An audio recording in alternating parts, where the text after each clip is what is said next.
Pemirsa, sejumlah warga di Surabaya, Jawa Timur terus berdatangan ke posko pengaduan di SPBU mengeluhkan kendaraan yang mengalami gangguan diduga usai mengisi BBM jenis Pertalite. Sementara Pertamina pastikan tidak ada kandungan air di Pertalite di SPBU Surabaya.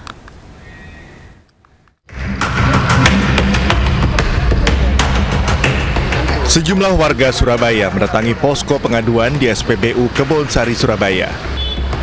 Mereka mengeluhkan sepeda motornya yang mengalami gangguan diduga usai mengisi BBM jenis Pertalite. Warga datang dengan membawa sepeda motor serta bahan bakar Pertalite yang telah dibeli. Mereka juga membawa nota perbaikan motor di bengkel dengan harapan mendapatkan ganti rugi. Warga mengaku motor mereka mengalami gangguan mesin usai mengisi bahan bakar Pertalite. Itu berbed itu sepeda ya, motor itu sampai dikirain apa tuh sampai saya itu habis 515.000. Habis itu udah biasa lagi. Saya ngisi bensin lagi. Ngisi bensin suami saya yang ngisi ya. Lah kok berbed lagi, anak saya bilang main ini harus dibawa.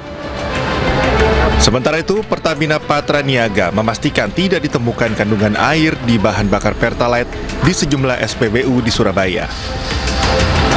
Maaf ya kepada masyarakat, khususnya di Kota Surabaya, karena tidak nyamannya bagi pengguna Pertalite. Kita pada hari ini kita saksikan bersama, tadi kita barusan sama-sama mengecek ya Bapak Ibu semua bahwa tidak ada kandungan air ya daripada pengujian air tadi baik di tangki timbun SPBU. Pertamina Patraniaga membuka posko di 4 SPBU di Surabaya, yakni SPBU Kebonsari, SPBU Kayon, SPBU Wonorejo, serta SPBU di Jalan Arif Rahman Hakim. Warga yang kendaraannya memiliki keluhan bisa melapor dengan membawa bukti pembelian Pertalite, fotokopi KTP, serta nota perbaikan di bengkel. Dari Surabaya, Jawa Timur, Hari Tambayong, iNews melaporkan. Sebelumnya menyusul banyaknya laporan dari pengemudi ojol yang mogok dan alami gangguan mesin setelah isi BBM jenis Pertalite, Wakil Wali Kota Surabaya sidak ke sebuah SPBU. Dalam sidak, Armuji sempat tunjukkan botol berisi 2 zat berbeda. Makanya ini saya masukkan ke laporan ke Pertamina untuk keluarnya. Terus laporan, requestnya nontek duit, diganti apa enggak Pertamina nih? Saya sampaikan ke Pertamina. Loh, ya apa ini? Memang karena ketentuannya prosesnya begitu Pak, kita data, kita sampaikan ke Pertamina. Terus, Dalam sidak yang dilakukan di sebuah SPBU di Jalan Raja Wali, Surabaya, Wakil Wali Kota Surabaya Armuji menunjukkan sebuah botol yang berisi Pertalite. Sidak dilakukan setelah banyak laporan motor pengemudi ojol yang mogok setelah pengisian BBM Pertalite. Di dalam botol tersebut terlihat 2 zat cair terpisah dengan warna berbeda, yaitu warna hijau yang merupakan Pertalite dan cairan bening yang tidak diketahui. Gas lu, etanol lah, apa ini? Loh, lah ya Pak. Menanggapi hal ini, tim Pertamina Patraniaga Jatim Balinus turun langsung ke lokasi untuk melakukan pengecekan tandon BBM Pertalite di SPBU Raja Wali. Hasilnya, tidak ditemukan adanya air dalam tangki di SPBU Raja Wali. Pertamina memastikan BBM di SPBU ini aman digunakan oleh masyarakat. Setelah kita lihat tadi sama-sama bahwa setelah diterapkan pasta air pada saat sebelum dicelupkan dan setelah diangkat tidak ada perubahan warna. Nah, perubahan warna ini yang menentukan adanya kandungan air dalam produk BBM. Sebelumnya, seorang pengendara mendatangi Wakil Wali Kota Surabaya Armuji saat sidak ke SPBU. Dalam rekaman CCTV terlihat pengendara tersebut menyerahkan botol yang berisi cairan ke Armuji. Dari Surabaya, Jawa Timur, Nur Syafi'i, iNews melaporkan. Pemirsa, Wakil Wali Kota Bandung Erwin membantah terjaring operasi tangkap tangan kejaksaan. Ia memenuhi panggilan kejaksaan sebagai saksi atas dugaan korupsi dan penyalahgunaan wewenang.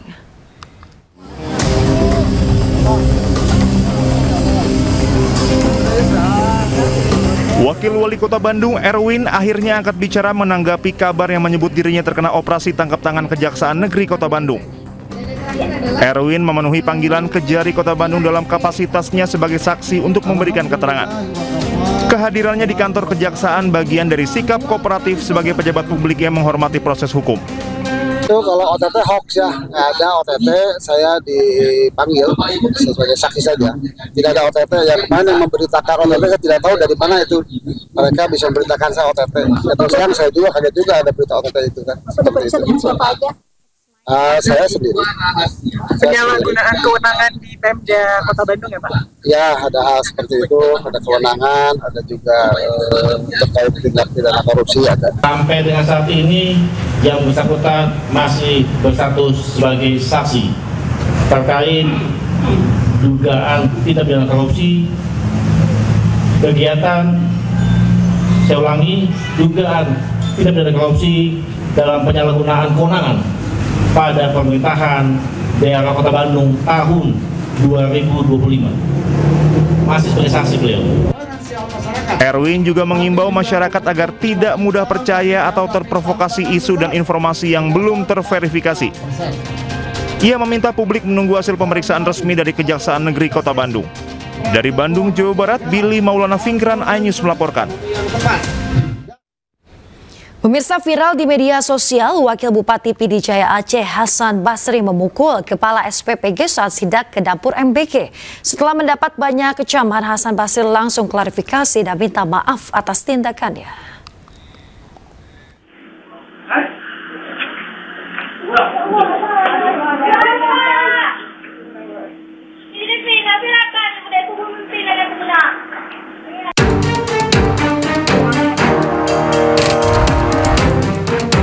Viral di media sosial, rekaman kamera pengawas saat Wakil Bupati Pidijaya Hasan Basri mendatangi dapur SPPG di Desa Sagu, Kecamatan Trienggadeng, Pidijaya Aceh. Saat bicara dengan sejumlah relawan MBG, Hasan Basri tiba-tiba melayangkan bogem mentah ke arah Kepala SPPG Muhammad Reza. Aksi itu langsung dilerai oleh relawan yang ada di dekatnya. Insiden ini terjadi saat Wakil Bupati melakukan inspeksi mendadak, memeriksa pengolahan makanan bergizi gratis. Hasan Basri emosi karena nasi dalam kondisi dingin dan menuding tim SPPG tidak mengikuti petunjuk teknis. Setelah insiden ini viral, Hasan Basri langsung memberi klarifikasi dan minta maaf melalui unggahan di media sosial. Saya memohon maaf atas kesilapan dan keteledoran saya terhadap perlakuan saya tadi pagi kepada Ananda Reza menyangkut terjadi pemukulan di SPPG Kampung Sago, Kecamatan Trienggadeng. Dalam hal ini saya selaku pribadi memohon sangat untuk diperbanyak maaf kepada keluarga dan SPPG yang ada di Kecamatan Trienggadeng. Pasca kejadian, korban pemukulan dan relawan SPPG melaporkan kejadian pada Bupati Pidijaya. Dari Pidijaya Aceh, Jamal Pangwa, iNews melaporkan.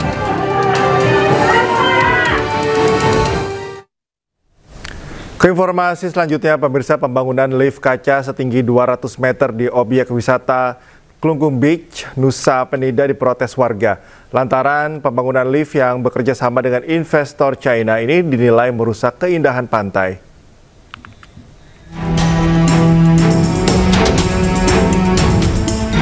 Viral di media sosial, pembangunan lift kaca di tebing pantai Kelingking, Nusa Penida, Bali. Warga dan pengunjung merasa pembangunan lift ini mengganggu pemandangan. Pembangunan lift telah berlangsung sejak 2023 lalu. Lift ini memiliki tinggi 180 meter. Total biaya investasi pembangunan lift kaca ini berkisar 200 miliar rupiah. Bupati Klungkung pun beralasan pembangunan lift kaca sudah mengantongi izin dari pemerintah pusat. Tidak bisa melarang orang membangun ketika dia sudah mendapatkan izin dari pusat. Ya. Kan gitu, lagian itu kan wilayahnya pantai. Wilayah pantai itu kan bukan kewenangan daerah. Ya. Itu kewenangannya provinsi dan pusat.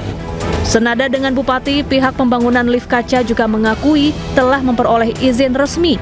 Sosialisasi ke penduduk setempat pun telah dilakukan. Itu datanya ada di PUPR secara teknisnya dan dikeluarkan oleh Dinas Perizinan, dan kami membayar tidak ada sehelai rupiah pun yang kami kurangi. Itu berdasarkan SKRD. Jadi SKRD itu surat keputusan retribusi daerah Jadi kalau nggak salah total kami bayar karena RAB-nya itu 60 miliar dengan per meter perseginya itu total 1 miliar 50 juta. Objek wisata Kelingking Beach menjadi primadona wisatawan ketika berkunjung ke Pulau Nusa Penida. Keindahan alamnya dan tebing yang mirip kepala T-Rex menjadi ciri khas Kelingking Beach. Selain dari atas tebing, tidak sedikit wisatawan yang rela menelusuri ratusan anak tangka yang ekstrim untuk turun menikmati indahnya pantai Kelingking dengan hamparan pasir putih. Dari Klungkung, Bali, Igede Juli Arsana, iNews melaporkan. Pemirsa, uji coba penembakan torpedo kapal selam otonomus digelar di Koarmada 2 Surabaya, Jawa Timur yang dihadiri langsung Menteri Pertahanan Syafri Samsudin. Kapal selam tanpa awak ini merupakan hasil karya anak bangsa yang diproduksi oleh PT PAL.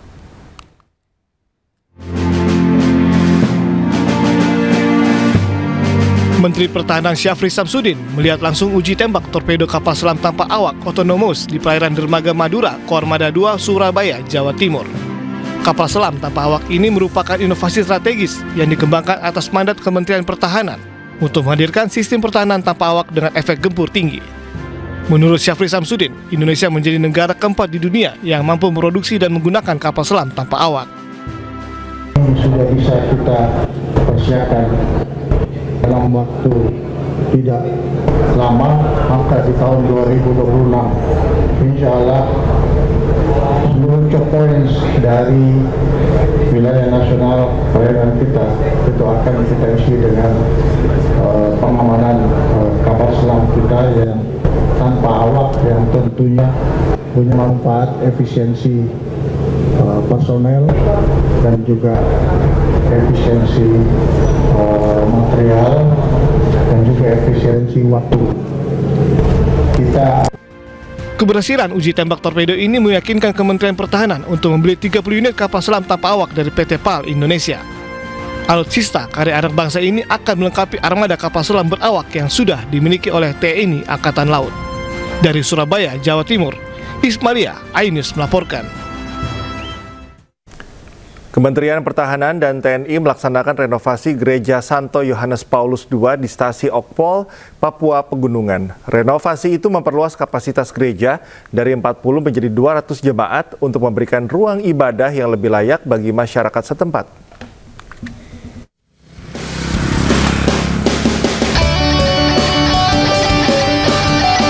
Kementerian Pertahanan dan TNI melaksanakan renovasi Gereja Santo Yohanes Paulus II di Stasi Okpol, Papua Pegunungan.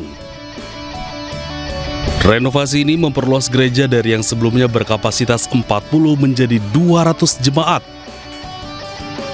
Renovasi ini untuk memberikan ruang ibadah yang lebih layak bagi masyarakat setempat. Bentuk dari Koopsa Sumada hadir di Papua Pegunungan ini bukan hanya menjaga kedaulatan, bukan hanya menjaga keamanan masyarakat, tetapi kenyamanan masyarakat itu sendiri. Nah, salah satu upayanya melalui rehab gereja atau renovasi gereja ini yang dikerjakan oleh Satgas Balmin, Kondisipur, dan dibantu oleh Satgas Ter dan Satgas Cek 751. Masyarakat setempat mengapresiasi perbaikan gereja yang sangat membantu umat Katolik untuk beribadah. Kami sangat apresiasi kepada Bapak dari TNI yang pada kesempatan ini kita dapat berkat Tuhan yang melalui Bapak tentara kita dapat rehab total gedung gereja kami. Ini sangat luar biasa. Kegiatan ini mencerminkan komitmen Kemhan dan TNI dalam memperkuat ketahanan sosial dan spiritual masyarakat di wilayah perbatasan. Melalui semangat gotong royong, pertahanan diwujudkan tidak hanya melalui kekuatan militer, tetapi juga lewat harmoni, toleransi, dan kebersamaan. Dari distrik Okpol, Papua Pegunungan, Muharlin, iNews melaporkan.